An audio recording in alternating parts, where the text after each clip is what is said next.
Hello and welcome to our video notes 4.6, where we're going to continue our adventures of confidence intervals. This time around, we're going to be talking about how to do confidence intervals with sample means in this particular case. So we're looking at t-intervals.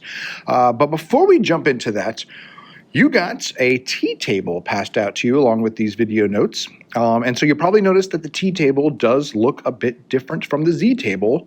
And so we're going to take a look at that to help us understand it entirely. So pull out your t-table. And if you want to pull out your z-table to go along with it, then that is fine as well. But let's take a look at our t-table. So this is our t-table. The first thing I want to point out to you is that it's different from the z-table in the sense that the probabilities given are actually right tails. In the z-table, it's always a left tail probability. Here with our t-table, it is a right tail. It's also going to be the same actually on the backside, the chi-squared, which we're not talking about today, but you'll notice that that is also right-tailed as well. For those that are in biology, chi-squared should be something that you kind of remember and have messed with before. The other thing that's different about this is that we have far fewer values, but we really should have way more because these different probabilities and values associated are going to change depending upon our degrees of freedom, our sample size. So you can see down the left column here, this is our degrees of freedom. So for every single different sample size between 1 to 30, they have given us the tail probability at different levels. So it works a little bit differently in the sense that we actually are not concerned, we're not finding our t-score to go find, and then that tells us our probability, like the z-value. Instead, we come up with our degrees of freedom. We think about what tail probability we're interested in. So which one of these are we interested in finding there? And then that helps us find our t-star value in here. So the bulk of what we see in here are not probabilities like with the z-score. They are instead the t-star values, the t-scores we're going to end up using to help us with our intervals today and in the future as well. So we'll come back to this as we do our problems and see how we can utilize this a bit more. But I wanted to point that out, that it is different from our z-tables here. Another interesting thing is that it does jump. You might have noticed that down here, we're dealing with a sample size of 31 is the maximum there, and then it jumps to degrees of freedom of 40, 50, 60, 80, 100, 1,000, and then lastly, infinity. If we're dealing with a t distribution with a sample size of infinity, that is actually your normal curve. And so I showed you in the last video how you can find your z-star values on your calculator should you ever forget what 90%, 95%, 99% correspond with. But this table also helps you as well because this last row is actually all z-star values. And the ones we are interested in, a 90% confidence interval, which has a tail value of 5%. Remember that. 95% confidence interval for a z interval there. Remember, that's a tail value of 2.5%. And then finally, 99%. Those were the three big ones, which has a tail value of 0.5%, as you can see at the top there. So they are also here for you, and they also tell you your confidence levels down below. Very nice of them to do that for us. So if you ever forget your z-star values as well, they can be found here actually in the t-table. It's a little bit of a contradiction, but that is what it is.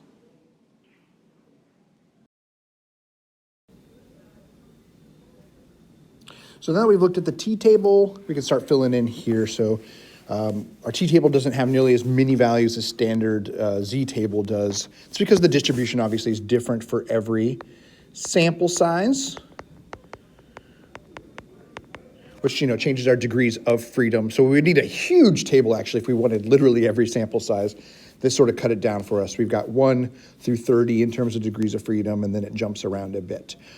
So because of that, we might be sort of using our calculator perhaps a bit more than the t-table. But let's go ahead and tackle a problem right away here, talking about t intervals. So we're going to be finding a one sample t interval, which has the formula, it's going to be x bar plus or minus t star, and we usually put degrees of freedom as our subscript there, times the standard error, which is going to be s sub x bar. So notice it's the same sort of structure as the z intervals we dealt with last time. We're just using x bar instead of p hat for our stuff, and a z star, or sorry, a t star here instead of a z star like before.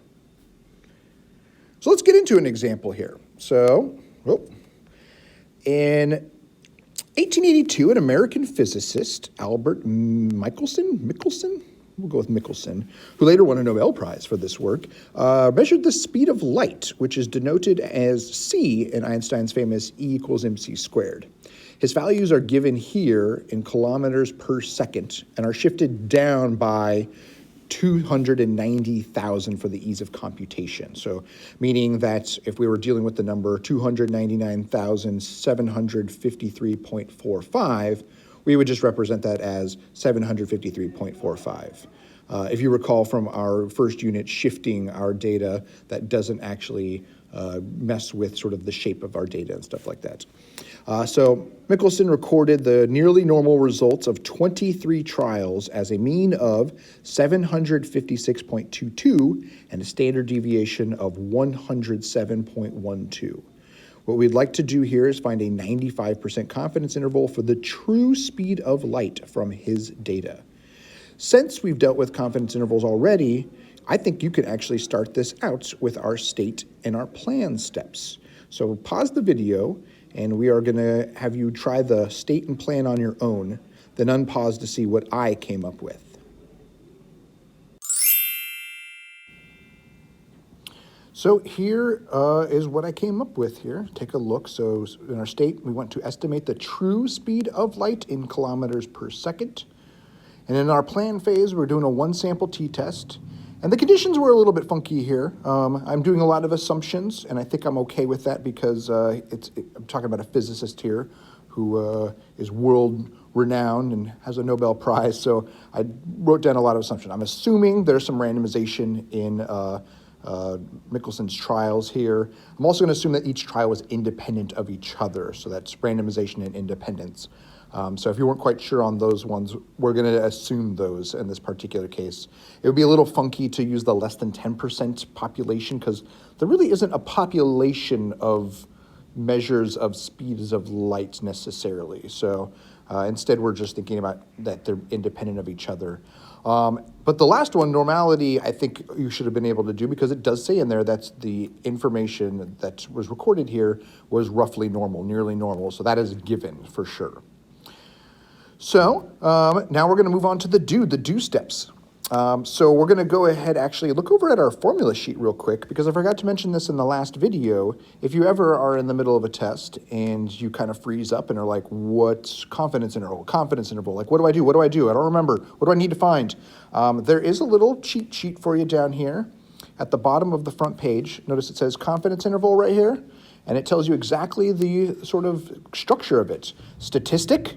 That's going to be x bar in this case, but p hat if you're dealing with proportions, plus or minus critical value, okay, that's your z star or t star value there, times the standard error of the statistic. That's going to be your s sub p hat or s sub x bar in this particular case. So if you ever forget what are the things you need to find, you can take a look at this here to tell you. And then for the standard error component, if you ever forget what those look like, remember over here, we have on the second page, the standard error column on the right side. So in terms of a proportion, you got that right there for us. And in terms of dealing with a mean, we have this for us right here. So that's what we're going to be dealing with today. Let's get back over and start the do. So we want to find our x bar. The X bar is actually given to us in this, so we don't have to do any calculations to figure it out. If I had data, though, I could use my 1var stats on my calculator to find that for us. And our T star sub, well, it's a sample of 23, which means we're going to be dealing with the degrees of freedom of 22. How do we figure out what our T star value is? Let's head over to our T table and actually use it. So in our T table, we're going to go and we're going to find the degrees of freedom of 22 right here. Just going to go ahead and underline that whole row for us here. And which of those is my T star value? Well, that's going to be dependent upon the confidence interval level that we're dealing with here. It says 95%. So either you remember that that is a 0.25 tail, or if you don't remember that, remember down here, 95% confidence. So we're going to be dealing with this as our T star value there, 2.074. So we're going to come over here, 2.074. And then we're going to find our standard error, S sub X bar. So that's going to be our sample standard deviation over the square root of our sample size. So in this case, they tell us that we have a standard deviation from our sample of 107.12 over the square root of 23, which gets us, when we calculate it on our calculator, a standard error of 22.3361. We'll just go to 4 decimal places here. Great, let's go ahead now and construct this confidence interval, 95% confidence interval. Away, here we go. We're going to go X bar plus or minus T star with the degrees of freedom of 22 times S sub X bar. So that's going to be 756.22 plus or minus 2.074 times 22.3361. Little bit of math there gets us plus or minus the margin of error in this case is going to be 46.3251. There it is. And then if we were to write that as an interval, remember you can write it as parentheses here. It would be, let's see here. Oh, I don't have that on the page. I'm going to have to do that on the fly here, math. So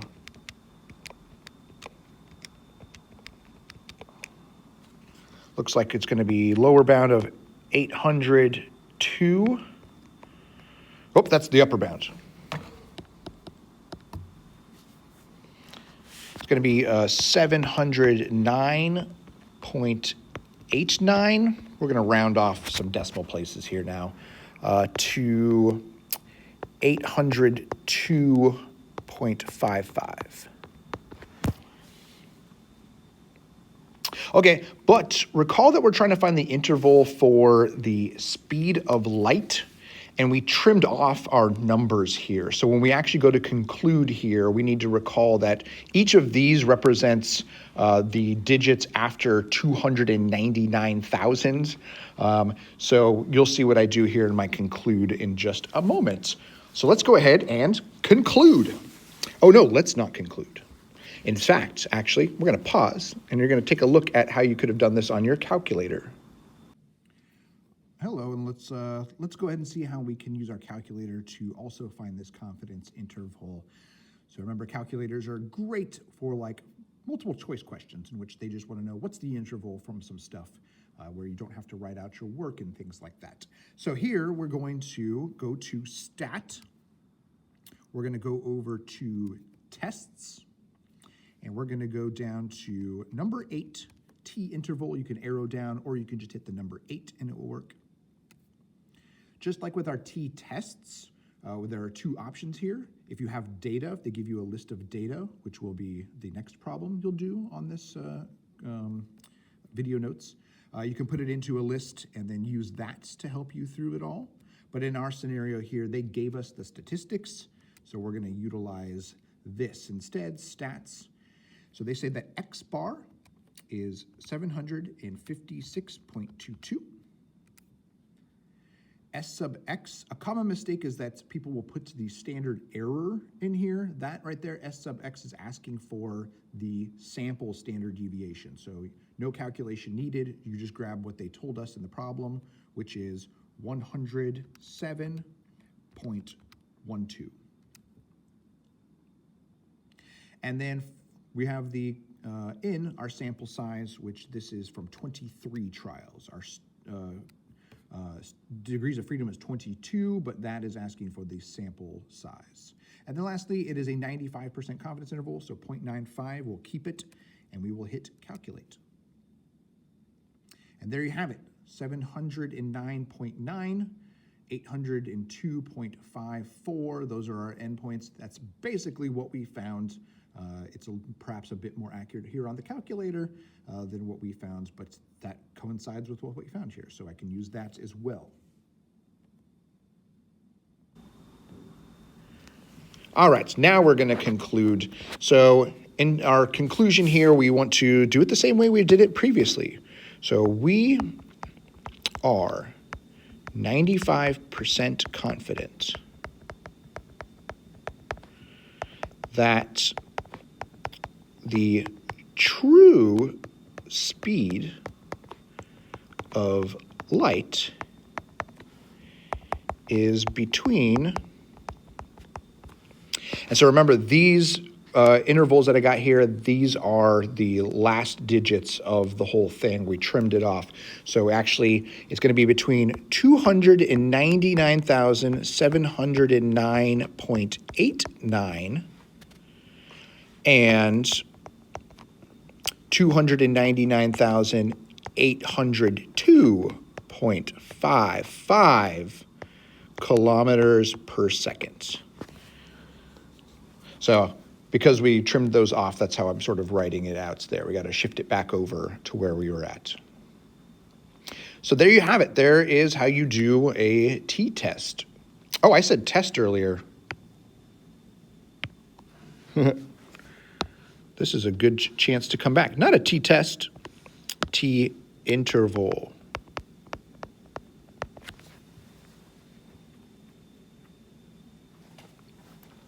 All right, so there it all is. So we state, we plan, we do, we conclude, and we have our answer.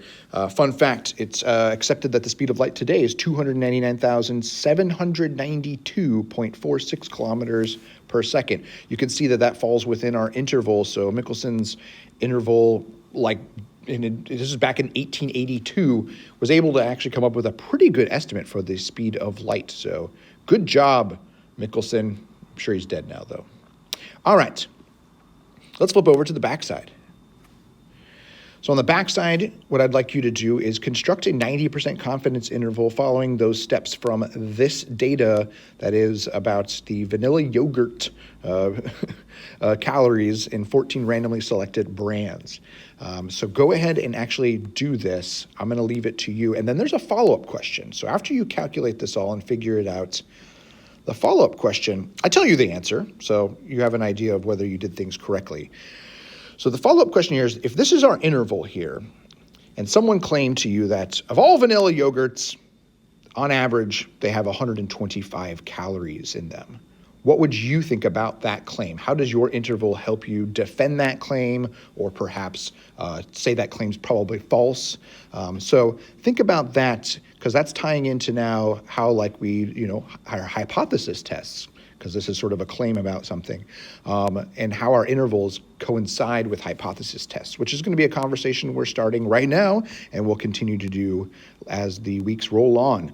So please do your interval up here and then answer this question. Come into class ready to discuss both.